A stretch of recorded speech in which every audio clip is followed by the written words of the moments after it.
Il y a une remarque qu'on nous fait souvent quand on parle de traits autistiques. C'est «a-t-on, mais tout le monde a ça». Alors oui, mais non. Ce qu'il faut bien comprendre, c'est que quand on parle de caractéristiques autistiques comme les sensibilités sensorielles, les interactions sociales, la fatigue, c'est qu'elles sont plus fortes que pour les neurotypiques. Je prends l'exemple du bruit pour illustrer. Si vous êtes neurotypique et qu'un bruit vous dérange, alors oui, c'est désagréable, mais en général, une fois le bruit passé, ça n'aura pas eu d'autres conséquences que de vous irriter un moment.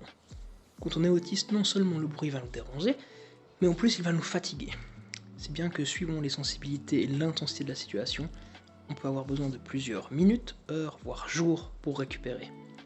Je peux comprendre que pour les non-autistes ce soit compliqué à imaginer, mais il faut bien se dire que si vous voyez quelqu'un d'autiste dans un état de stress ou d'épuisement pour une interaction ou tâche qui vous paraît simple, ce n'est pas un caprice, c'est que son seuil de tolérance a été dépassé.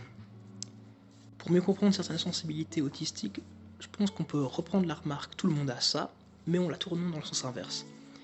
Prenez des situations quotidiennes comme faire ses courses, devoir organiser sa journée de travail, faire le ménage, traverser un endroit bruyant, faire du small talk, etc. Et demandez-vous ce que ça vous ferait si ces tâches quotidiennes vous prenaient beaucoup plus d'énergie et que vous aviez besoin d'un temps de récupération plus long.